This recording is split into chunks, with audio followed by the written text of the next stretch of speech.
Other new arrival, the 1987 Land Rover Defender. Defender.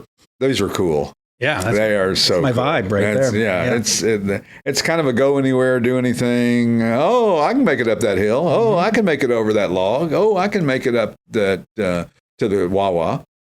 It's like one of those. It's like almost like a G-Wagon. They were once military vehicles. Yeah, and now they're very heavy duty. Yeah, heavy duty. That's the thing about a G-Wagon is that, and I was telling my wife this the other day. One came in for sale, and she wanted one, but they are more heavy duty industrial than they are luxurious. Right. That's what they are. That's what they were built for. And that's what you're looking for. And a lot of people just swear by them. They love them because they feel safe in them. If you're driving down the road, you got a lot of steel and a lot of protection. And if you get in a mucky situation, they'll about climb out of anything. So they'll practically pull themselves out. So if you get a chance and it's something you're interested in, check that one out. It's got a 2.5 liter diesel 4-cylinder. So, but very torquey. Yep. Very, very torquey.